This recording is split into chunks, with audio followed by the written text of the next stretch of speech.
Growing up, Heidi Bernadzikowski could hold her own. Talk to me about her and about your life growing up with the only girl in the family. Heidi had it rough.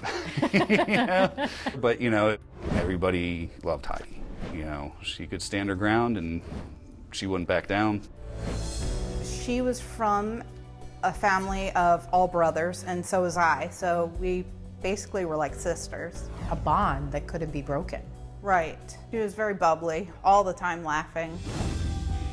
Heidi's childhood friend, Karen Zuckley, says after Heidi graduated from high school, she was ready to spread her wings. She got her own place and picked up a new hobby, playing pool. And while out playing one night, she scores big.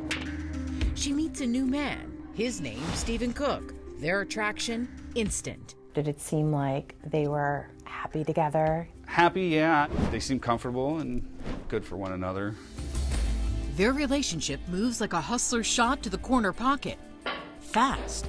And within a few months, Heidi and Stephen, who works in the plumbing department at Lowe's, move in together in nearby Dundalk, Maryland. It will be there, in that home, that Heidi will get the worst break of her life. It's late April, around 5 p.m.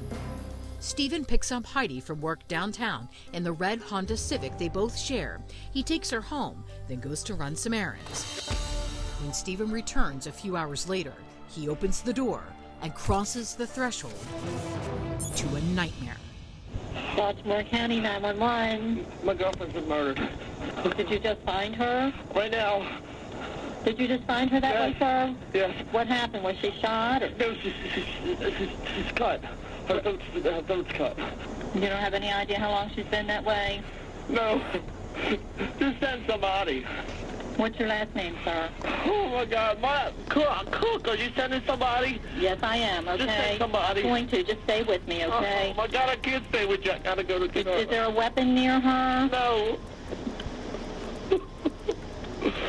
Are you sending somebody? Yes, they're on the way, sir. All right, okay? all right. Now, I want you to stay with me. No, I can't stay with you. I gotta go with her. When Baltimore County police arrive, they find Stephen on the floor, crying, holding Heidi in his arms. She is dead. Sergeant Alan Meyer is one of the first to arrive at the gruesome and bizarre scene.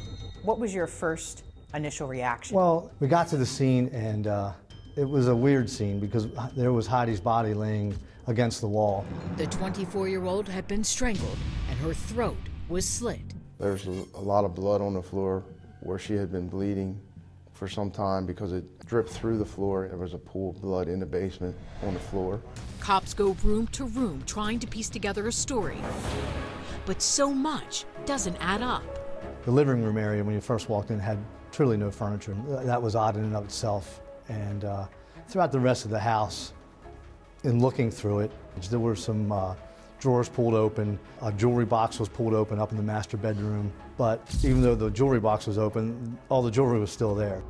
And there's something else. Something straight out of a horror film. On the wall above Heidi's head, a clue left by her killer?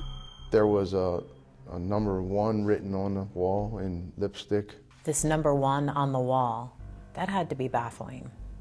Yeah, of course, when you see that, you wonder, is the person trying to tell you there's going to be more? A number 2? Correct. Do cops have a serial killer on their hands? Did you look at that theory, that this could be the work of a possible serial killer? Oh, yes.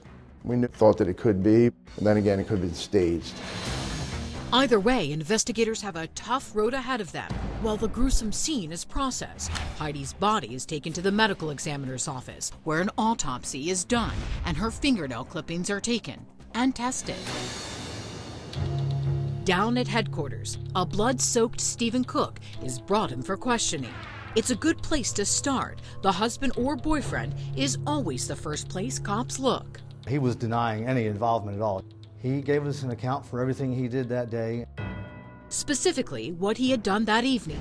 Stephen says around 5:30, he took Heidi home because she had to use the bathroom.